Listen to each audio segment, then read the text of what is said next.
It is I, Malik Aaron, and welcome back to the channel. Part 150, we did it! We've reached a brand new milestone for the canceled series, part 150. Oh,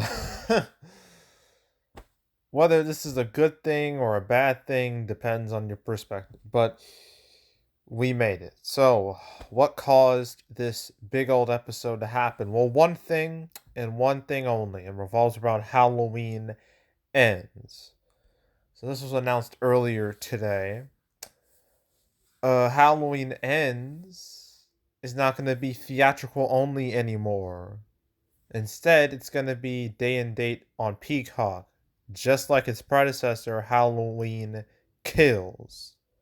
And when I first found out about this news, I was a little shocked. I was like, "Really? Really? We're doing this again? Why?"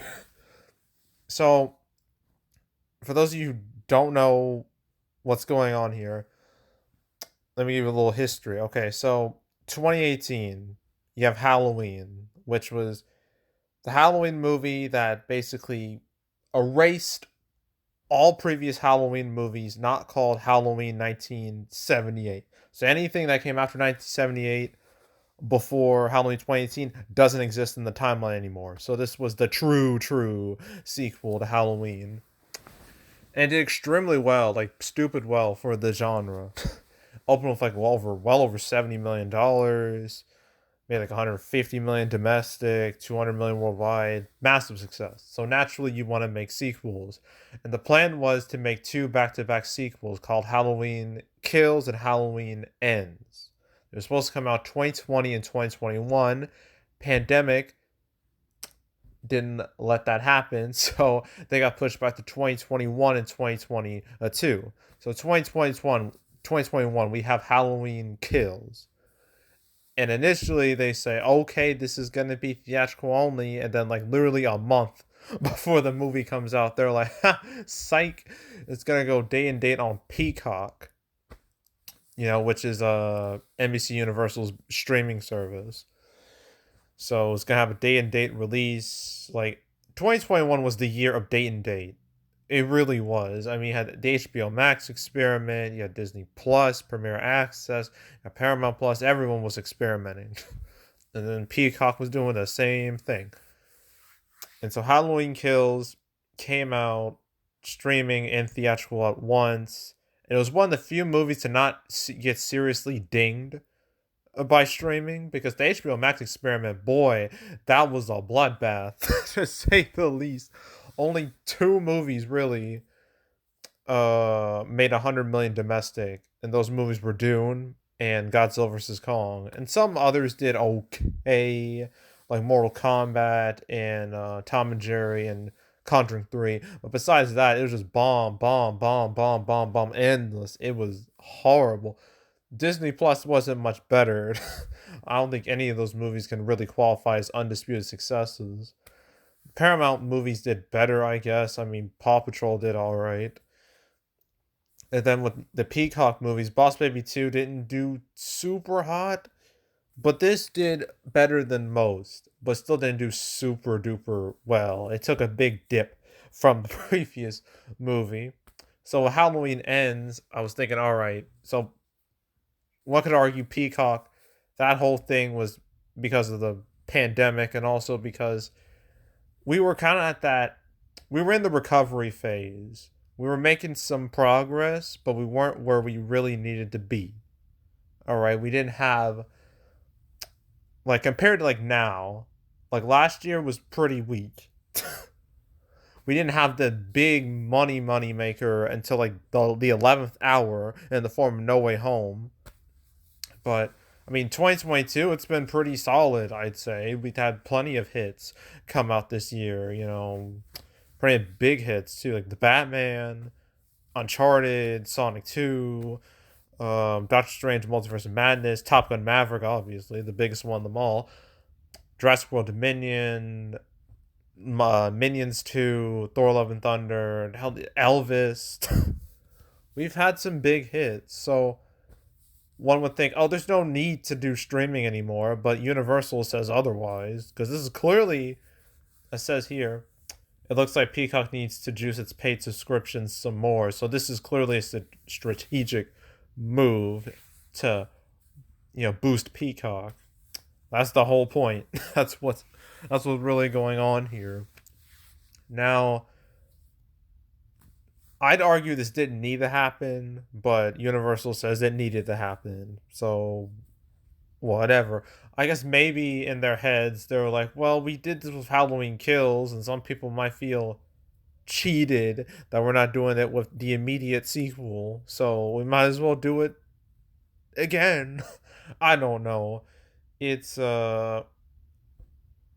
it's it's weird. I really don't think this needed to happen with either movie, but whatever.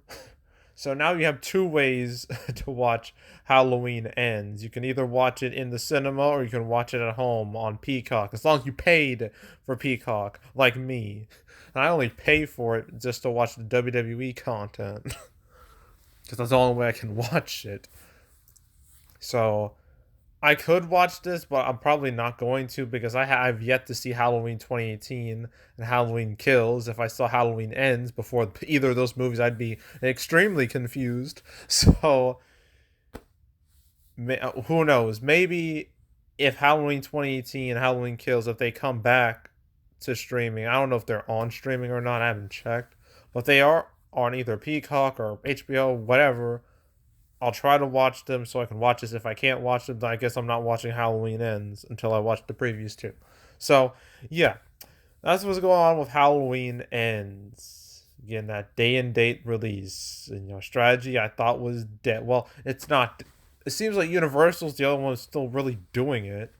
I mean, you had, like, Marry Me in February. Then you had Firestarter in May. Then you got Honk for Jesus. That's in a week-ish from now, and now we're doing it again. So Universal is not letting streaming strategy die, even though everyone else has let it die, had given up on it.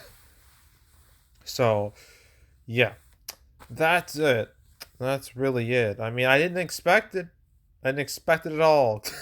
So I mean, kudos for having Universe for catching me off guard, but yeah, I don't know if it'll really affect its box office too much. I mean, Halloween Kills. It was never gonna match the 2018 movie. Had no chance.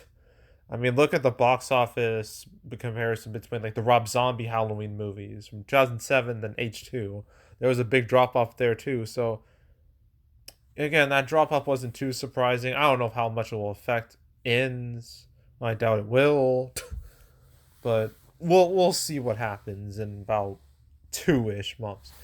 So now it's time to look at what else will happen, or what else can happen, because 2022, like, we're almost we're in the third quarter, right?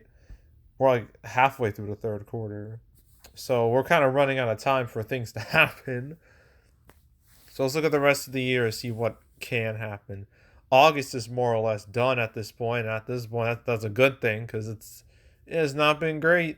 It's September. It's not looking much better. I'd argue it actually looks worse.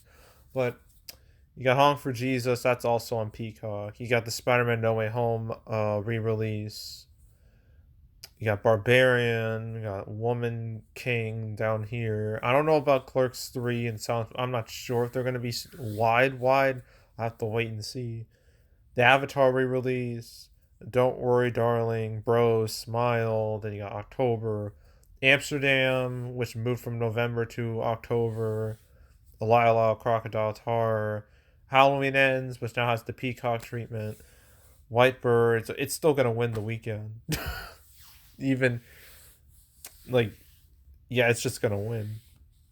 Then you got Black Adam, Ticket to Paradise, Pray for Devil, Till. Nothing for the fourth. Like, one would think some movie would take advantage of this, but it hasn't happened yet, and we're rapidly running out of time. So I feel like some movie's gonna take advantage of that. It has to. I don't think they're gonna willing to have that weekend just be empty. That would be kind of dumb. But we'll see what happens there. Then you got Black Panther Wakanda Forever, and you know, She Said, Bones and All, Devotion, Strange Worlds, Fables, blah blah blah. Violent Night, Man Called Otto, Avatar 2, Puss in Boots 2, Shazam 2, I Want to Dance with Somebody, and yeah, it's the rest of 2022. I know Glass Onion and Knives Out Mystery that has a Netflix date, but I don't know if it's gonna be like a wide release, like in theatrical wide. I know they do this thing where it has like a limited theatrical release alongside a Netflix premiere. I know Netflix has done that several times. They've recently done it with The Gray Man. They've done it with Red Notice. They've done it with I believe Army of the Dead. So it's not like a new thing. The rest of these movies are either just dead or they're just who knows what will happen to them. Now 2023 January blah, February blah, March blah, April blah, May blah, June blah. It seems like Warner Brothers they are literally like come hell or high water. The Flash is coming out no matter what. Even if Ezra, I bet if even Ezra murders someone, assuming he hasn't done that already, or they haven't done that already, you know, even if Ezra kills someone, they're gonna release it at this point because nothing is gonna stop Warner Brothers from releasing the movie. Even though I'd argue they should stop, they won't. But so we're gonna see how that saga plays out. So yeah, so June on the other hand just should be fine. July looks fine. August fine. September fine. October fine. November fine. And then the Familiars. What the heck is that? Never seen that before. It probably doesn't matter too much. And then you got December. Yeah, and then we move on from there. So yeah, that's how what things look like. I don't see like any immediate red flags when it comes to like release date changes. I think they're all kind of gone at this point. So who knows what will happen next. But anywho, yeah, that's it. That's all. Make sure to subscribe, like this video, leave a comment, turn on notifications, share the whole drill. You want to check out more videos like this, got a playlist on the homepage of all previous cancel episodes I made. Last time I talked about Halloween Ends, it was like way back in God, episode 12. That was like freaking July 2020. I really thought I'd never have to talk about that movie again. But here we are. 1 freaking 50. So if you want to watch that episode, I also talked about I think it was grouped in with Candyman and Halloween Kills. Because I was like a double delay with Kills and Ends. So if you want to watch that episode or any other ones I've done, all 150 of them up to this point, go right ahead, binge them from beginning to now. Highly encourage it. Go do it. There's also box office predictions where I predict box office for movies. This weekend, I have 2 movies to talk about, The Invitation and 3,000 Years of Longing. So stay tuned for those. But if you want to watch any of the past prediction videos I made this year, you can go right ahead. There's also box office recaps where I go over the box office results for any particular month. August recap will come out after Labor Day, so I'm going to say 2 weeks from now. Yeah, 2 weeks from now, roughly. That's when it should drop. And then after that, I'm going to make my 2-part summer 2022 recap going over the winners and the losers. So that's 3 videos coming in September, so stay tuned for all of those. But if you want to watch any of the past recap videos I've done on the channel, you can go right ahead. And yeah, that's it. That's all. I am out. Goodbye.